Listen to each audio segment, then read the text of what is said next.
I feel like Iowa gets this reputation of being a really cheap place to live, probably a lot to do with our weather. And I love that about Iowa, not the weather, the cheapness. It's one of my favorite parts about living in the Midwest aside from the people. But if you are thinking about moving to Iowa and you're wondering how much less or more it's going to cost you than where you live right now, you're in luck because I made this video all about that. We're going to get into it right now.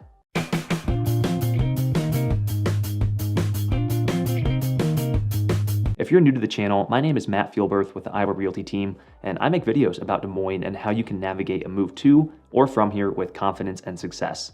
So if you've ever had questions about Central Iowa, or you just want to show support to the channel, please consider subscribing. There is a good chance I'll eventually cover some of the stuff you're interested in. If you ever need anything, even remotely related to real estate, like if you're moving to or from here, or just have a question, I am happy to help. Call me right now, please. All right, so how much does it cost to live in Iowa? We are ranked as the 7th cheapest state in America. That's pretty cool, right? I think so. Another one of the reasons I absolutely love living here. For today's video, we're going to be going off of a 100-point system, where 100 is the average. If you rank higher than that in a category, that means Iowa is more expensive than average, and being under 100 brings us in cheaper than average. Pretty simple to understand.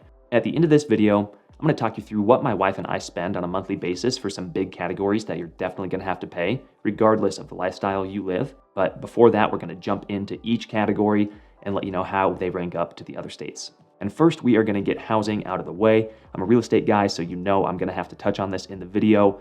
Iowa ranks 71, again, out of that scale of 100 being average. So we are significantly cheaper than the other states. There are only 5 states with more affordable housing than we have here.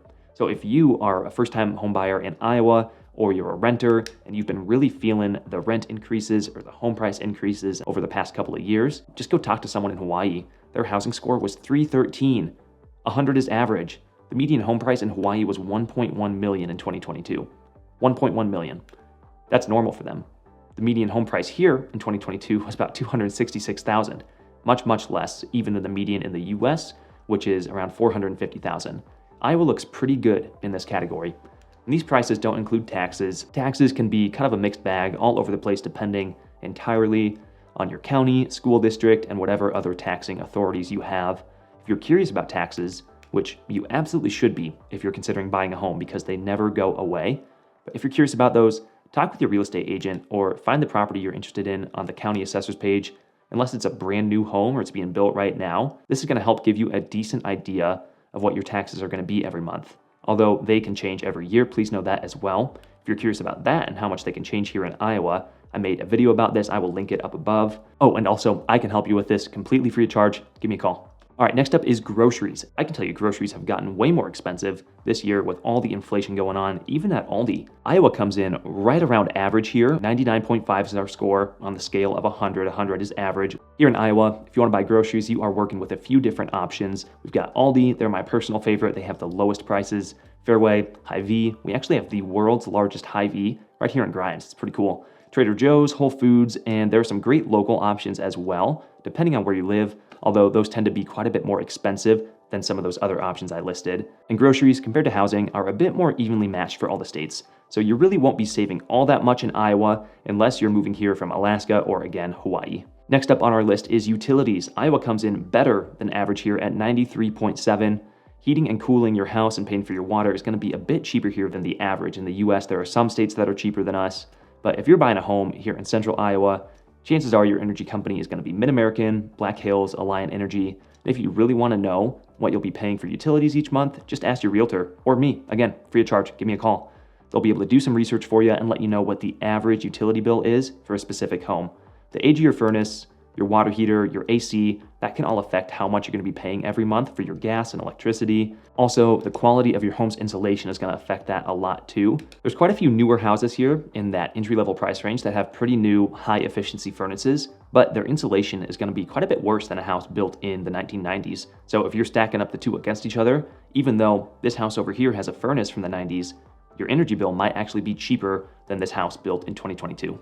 Next on our list is healthcare. In Iowa, we couldn't be more average in this category. We come in right at an even 100. We're right at the national average for the cost of dental care, doctor's visits, hospital rooms, etc. So we're not the cheapest state for healthcare. That would be Kentucky, coming in at 79. If you're someone who gets sick a lot, you should probably move to Kentucky. But we are far better than Alaska, for example, which reads at 154. And last on the list before we wrap up for the day is transportation. Here we're talking about cost of gas, vehicles, public transportation, although that's not as common in Iowa compared to other states. Once again, we are pretty close to the middle. 95.8 is our score for this. If you plan on moving to central Iowa, you should know that you're going to need a car. First of all, the weather here sucks for about a third of the year, probably more than that most years, especially this year. It's been terrible. Also, most of the suburbs and cities we have are too spread out to be able to make walking or biking to work out well for you. I'm not saying it's impossible, it's just in my opinion, it's going to be far more enjoyable owning a car. Now, to give you an idea of how this all plays out in dollars and cents, my wife and I live here in Johnston, which is a suburb of Des Moines, in a townhome we bought for just a bit under the median sales price in the area. It's just the two of us, my wife and I, and of course Phil. And our grocery budget that we work with is about $500 a month. We shop almost exclusively at Aldi. Our mortgage payment, including the HOA dues, comes out to being right around $1,700 a month. That includes property taxes and insurance as well. And our utility costs are right around $270 a month. That includes gas, electric, water, and internet. $270 is probably even on the high side. That would be a more expensive month for us. And that is a wrap for today. If you ever need anything, even remotely related to real estate, like if you're moving to or from here, or just have a question, I am happy to help. I really appreciate you. If you could take a second to hit the like and subscribe button, that would be awesome.